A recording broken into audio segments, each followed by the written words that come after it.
mengisi jabatan baru di Kementerian Energi dan Sumber Daya Mineral (ESDM). Mereka adalah Jero Wacik dan wakilnya Wijayono Parto Widardo. Apakah duet ini bisa merupakan pasangan ideal dan apakah bisa menjamin bahwa tidak akan ada kenaikan BBM selama mereka menjabat menteri?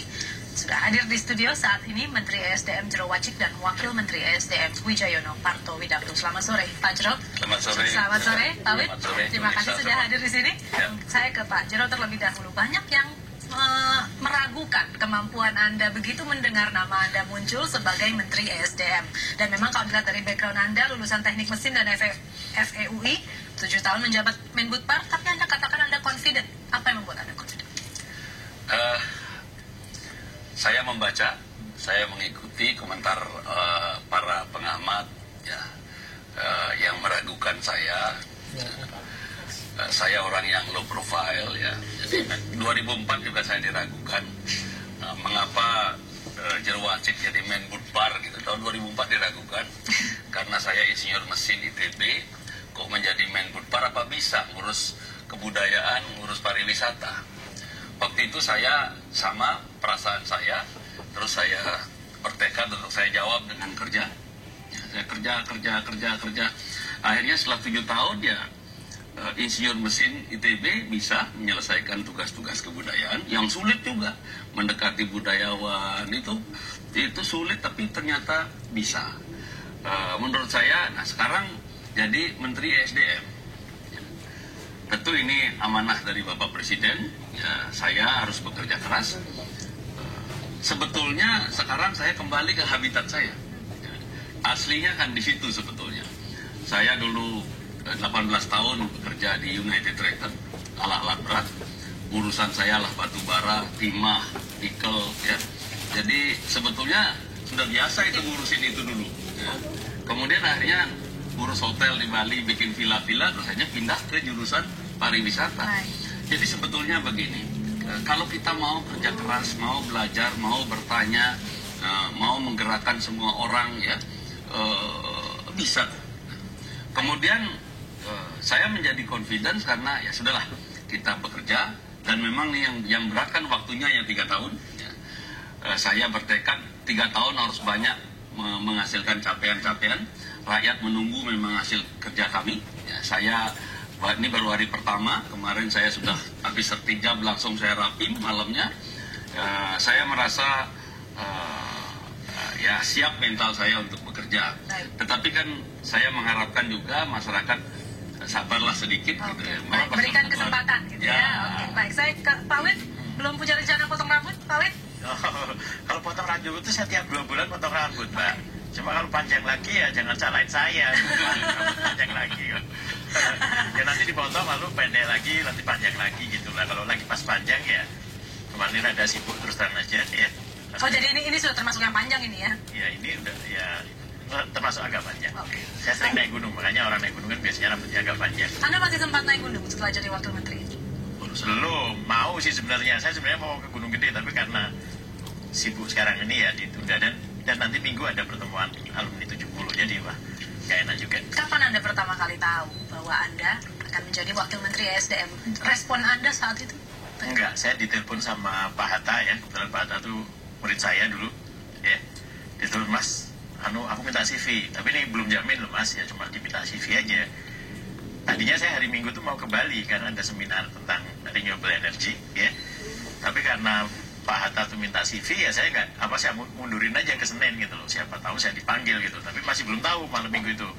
Cuma hari Minggu ya jam 12 kurang seperempat dia nelpon saya lagi, Mas, nanti mau ditelepon Pak Sudi gitu loh ya. Lalu pas abis saya sholat lohor karena rumah saya kebetulan sebelah masjid ya. Jadi saya terima telepon itu ya. Lalu Pak Sudi bilang apa? Ini belum tentu hari ini loh Pak Wid ya. Tergantung Pak SBY-nya bisanya kapan gitu loh. Jadi siap-siap aja. Wah, saya kalau kayak gitu lebih susah kan. Saya nggak bisa ke Bali nih jangan-jangan besoknya gitu ya. Tapi kemudian telepon lagi jam 12:30. Pak Wid bisa nggak datang ke sini jam 1? Wah, kemana Pak? Bang Cikeas aku ya nggak mampu. Ya begitu. Nggak ke Istana Negara katanya. Karena mau ada tamu dari Malaysia. Anda sempat terpikir tidak? Kenapa saya? Gitu. Kalau itu sih menurut saya wajar-wajar aja.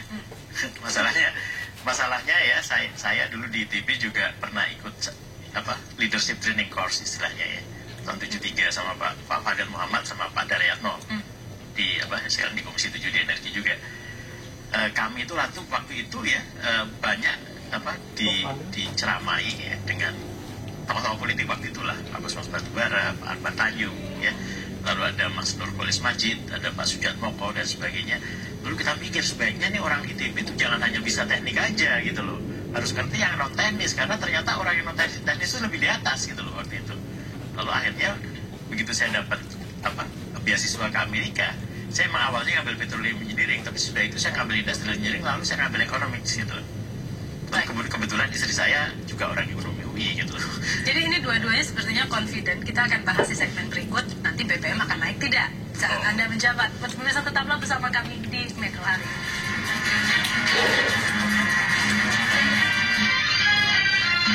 Kami bersama Menteri ESDM Jero Wacik dan Wakil Menteri ESDM Wijayono Parto Widarto. Pak Jero, salah satu persoalan yang dihadapi ESDM adalah pembatasan BBM untuk mengurangi subsidi. Apa rencana Anda untuk menghadapi tantangan ini? Ya, sebelum ke sana, jadi banyak sekali tantangan. Ya, sebetulnya saya sudah baru belajar 1 hari membaca semua persoalan ESDM itu banyak sekali tantangan. Makanya confident itu yang harus kita tumbuhkan. Saya makin confident karena saya mempunyai wakil menteri yang sudah saya kenal sejak 41 tahun yang lalu. Kami satu angkatan. Sering saya berpikir di tangan Tuhan tidak ada yang kebetulan. Kayaknya Tuhan ngatur ya. Dia dulu perminyakan angkatan 70, saya mesin. Sekarang bertemunya justru di sini. Anda kawan lama jadi ya? Kawan lama, sudah 41 tahun saya bersahabat. Makanya saya bilang sama dia, ini pertaruhan bagi kita. Harus sukses misinya selama 3 tahun. Misalnya banyak di lain misalnya BBM, kemudian juga mengenai lifting minyak ya. Kapan bisa dicapai 1 juta barel per hari? Dulu pernah ya dulu, tapi kemudian hilang ya. Kemarin tadi saya hitung-hitung sementara sama dia, rasanya saya membuat target sebelum kami mengakhiri masa tugas di 2014 harus tercapai itu 1 juta. BBM bagaimana harga BBM? BBM? BBM juga kita kan itu ada hitungannya nanti ya. Kalau subsidinya dikurangi itu kan dengan menteri lain, dengan DPR kan itu nggak bisanya menteri SDM ya. Jadi confident itulah yang sebetulnya membuat saya yakin bisa mencapai sesuatu. Nah, kemudian yang lain juga jangan masyarakat kan kadang-kadang ragu atau berkomentar, jangan-jangan saya ditugaskan di ESDM untuk menjadi ATM-nya partai untuk 2014. Nggak ada, tidak ada sedikit pun niat presiden seperti itu, dan saya juga tidak ada niat. Niat saya adalah bagaimana mengelola ESDM ini untuk rakyat, agar sebanyak-banyaknya rakyat mendapatkan dan listriknya bagaimana, pertambangannya bagaimana. Jadi tidak ada niat itu, dan saya punya tekad. Tentu ada juga yang bertanya, apakah menteri kita ini akan pro asing atau pro rakyat? Saya tegaskan di forum ini, saya pro rakyat. Pro rakyat. Ya. Pak Wid, soal BBM bagaimana rencananya? BBM itu adalah energi yang paling mahal, ya kan? Ingat nggak dulu waktu minyak tanah diganti LPG? LPG itu harganya di bawah setengahnya minyak tanah gitu loh. Jadi kalau kita pakai LPG itu nggak perlu subsidi, ya. Juga BBM ya, premium maksud saya ya. Premium kan walaupun harganya 4.500, saya sebenarnya kan 8 ribuan, ya kan? Yeah. Kalau premium itu kita ganti sama BBG, itu nggak perlu subsidi. Listrik juga gitu, ya. Kalau misalnya listrik BBM ya, itu biayanya per kilowatt hour-nya lebih dari 30 sen. Tapi kalau kita pakai panas bumi, pakai batu bara, pakai gas, ya, pakai air, ya, itu di bawah 9 sen. Itu target Anda? Ya, kalau kita bisa menggantikan BBM ini dengan yang non BBM, maka kita nggak perlu subsidi. Jadi semboyannya itu jangan pakai, bukan jangan pakai BBM bersubsidi. Semboyannya harus jangan pakai BBM, dengan sendirinya subsidinya hilang. Ini kalau misalnya kayak LPG aja, begitu ada LPG kan orang nggak berpikir kan ya tanah mau 9.000 mau 10.000 kayak. Langkah awal Anda untuk melakukan ini apa? Stakeholders harus dihubungi, ya. Stakeholders harus dihubungi bahwa rakyat harus dikasih tahu bahwa selama ini pendapat bahwa Indonesia kaya minyak itu nggak benar. Ya, Indonesia justru kaya energi lain, tapi kenapa energi lain nggak bisa muncul? Karena nggak dikasih kesempatan dan minyaknya disubsidi. Tapi minyak disubsidi alright lah ya. Tapi asal kita bisa ngembangin energi lain, ya misalnya kayak tadi, panas bumi harganya 9 sen kok, yang harus pakai yang 30 sen. Tapi Tapi masalahnya orang zaman dulu tuh ya, yang 9 sen tuh ditawar. Oke. Jadi 6 sen. Batu bara juga yang harganya 8 sen ditawar jadi 5 sen. Misalnya gas tangguh itu dulu ditawarin ke PLN loh. Suruh beli 3 sen.